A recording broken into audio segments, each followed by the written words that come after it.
हम इंसान आज कितने आधुनिक बन चुके हैं। हम धरती के बाहर जा सकते हैं, अंतरिक्ष में करोड़ों प्रकाश वर्ष दूर तक देख सकते हैं। हमारे पास विज्ञान है जो हमें हमारे प्रश्नों के उत्तर देता है।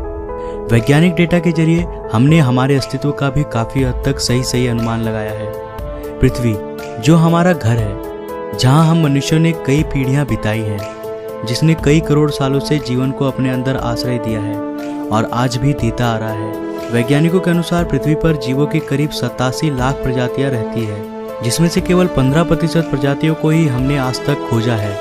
लेकिन आखिरकार ये सारे जानवर आए कहां से थे? आखिर धरती पर जीवन की शुरुआत कैसे हुई थी? इसे जानने के लिए हमें समय में पीछे जाना होगा, उस समय पर जब धरती अपनी शुरुआती अवस्था में थी। तो आइए चलते हैं आज से करीब 4.5 अरब साल पीछे।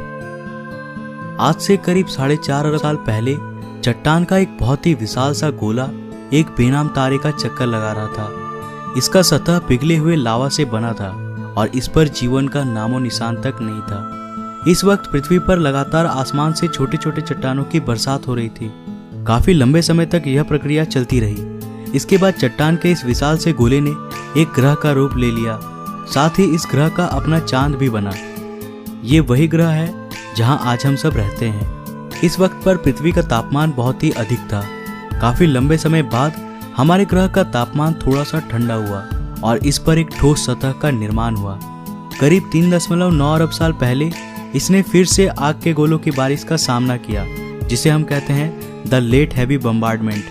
और इस वक्त धरती पर केवल छोटे चट्टान ही नहीं, बल्कि इसके साथ साथ उल्कापिंडों की भी बारिश हो रही थी। प्रतिदिन कई हजारों की संख्या में उल्कापिंड धरती पर बरस रहे थे। ये उल्कापिंड अपने साथ कुछ बहुत ही खास लेकर आए थे।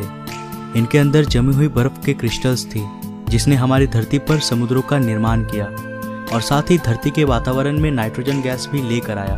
पर धरती अब भी बेजान था। यहाँ जीवन के लिए परिस्थितियां अभी भी उपयुक्त नहीं बनी थी। धरती का एटमॉस्फेयर अभी पूरी तरह से जहरीले गैसों से भरा हुआ था। यहाँ वायुमंडल में ऑक्सीजन था ही नहीं और धरती भी चारों तरफ से समुद्र से घिरा हुआ था। पर अब यहाँ परिस्थितियां बदलने वाली थी। करीब 3.8 अरब साल पहले हमारी धरती में एक बार फिर से उल्कापिंडों की बारिश शुरू हुई।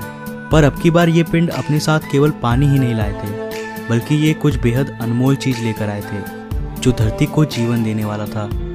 ये पिंड अपने साथ खनिज यानी मिनरल्स लेकर आए थे। साथ ही इन्होंने कार्बन, प्रोटीन और एमिनो एसिड्स का भी अंतरिक्ष से समुद्र की गहराइयों तक परिवहन किया। परंतु यहाँ समुद्र की गहराई में तापमान बहुत ही कम था। यहाँ सूरज की